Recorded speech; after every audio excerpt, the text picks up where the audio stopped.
데이빗 스완슨이라는 사람이 수녀님들에 관한 연구를 했어요. 예. 수녀님들은 수녀원에 가면 처음에 내가 왜 수녀가 되고자 하는지 에세이 같은 거를 써야 되는 상황들이 많대요. 그게 다 기록으로 남아 있는 거예요. 그리고 수녀원 안에서의 생활 되게 규칙적이죠. 그 안에는 일기를 쓰는 시간들이 상당히 많아서 수녀님들 중에 평생 쓴 일기를 모아두신 분들이 되게 많은 거예요. 근데 이분이 그 수녀님들의 일기를 쫙 연구를 한 거예요. 예.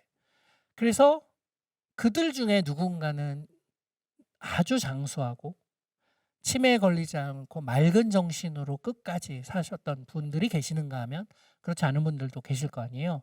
뭐가 달랐나? 이거를 그들의 일기를 통해 유추하고 추적 조사를 해본 거예요.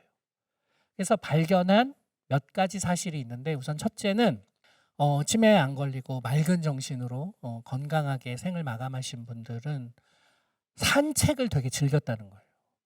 1시간 이상, 그러니까 30분 이상 산책을 하면 이제 유산소 운동으로 전환되는데 1시간 이상 산책을 해서 유산소 운동을 했고, 나중에 우리가 뇌과학자들이 알게 된 사실은 그렇게 유산소 운동으로 전환이 되면 뇌의 신경세포가 새로 만들어집니다.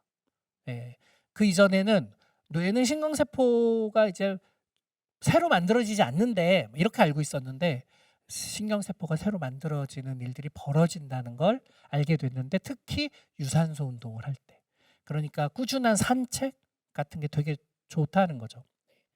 두 번째, 더 중요한 건데, 일기의 어휘 수가 달랐다는 거예요. 어릴 때부터 책을 되게 많이 읽고, 다양한 어휘들을 사용하고 그걸 일기에 쓸 정도로 적용하고, 그래서 평소에 뇌를 되게 많이 쓴 사람들이 맑은 정신으로 생을 마감했다는 거예요.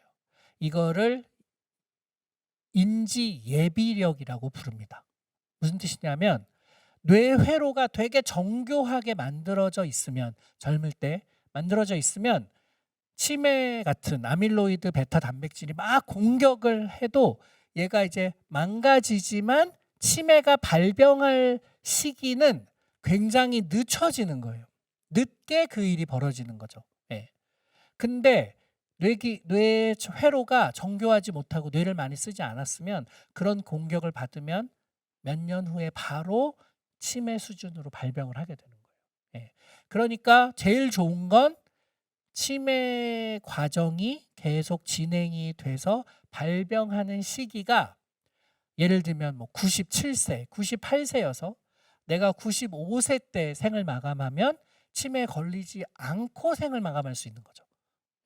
예를 들면 그렇습니다.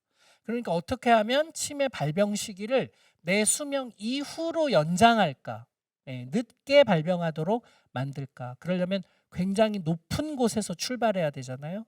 그러려면은 평소에 뇌 회로를 정교하게 만들어 놓는 게 되게 필요한 거죠.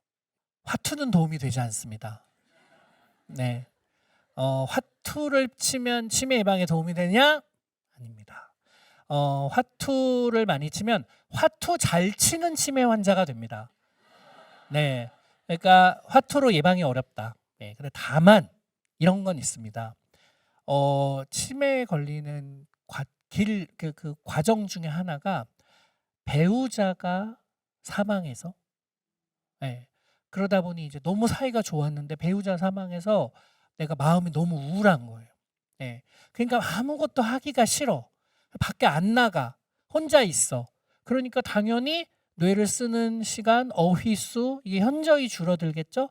그러다가 나도 그 우울증을 통한 치매로 가는 거. 이런 게 있는 거예요. 근데 이걸 막으려면 그래도 이제 사람을 만나셔야 되는 거예요. 만나서 화투를 치려면 누군가를 만나야 되잖아요.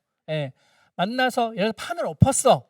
에이, 못 치겠네. 이게 매너가 안 좋아 하고 이제 갔는데 또 치고 싶어. 그럼 다시 다음날 가서 우리 홍시 나눠 먹을까 하면서 화해도 하고 말을 걸고 소셜을 계속 유지하잖아요. 나이 들어서의 행복은 가까운 지인 서너 명이 있느냐 없느냐로 결정됩니다. 가까운 지인 서너 명이 노년의 행복에 가장 큰 영향을 미칩니다. 그러니까 그때 마음 터놓고 얘기하고 심지어 가족보다도 만약 더 가깝게 얘기할 수 있으면 노년의 행복에 크게 기여합니다. 그러니까 여러분이 여러분 주변에 있는 사람들, 가까운 지인들을 되게 소중하게 생각해야 돼요. 그거 아세요? 10년 전에 여러분이 주로 만났던 사람이 지금 주로 만나는 사람과 다른 거? 그거 연구가 있거든요. 10년 전, 20년 전에 만났던 사람들 쓰세요 하면은 20-30%만 남아 있습니다. 사람들이 되게 많이 바뀌어 있어요. 그러니까 어떤 사람은 10년 이상 만난다는 게 되게 어려운 일인 거예요. 근데 노년에 그때 남아있는 내 마음을 정말 터놓을 수 있는 그 친구들 서너 명을 만든다는 건 쉬운 일이 아닌 거죠. 그분들은 진짜 소중한 분들인 거죠. 함부로 판을 엎으면 안 됩니다. 아시겠죠?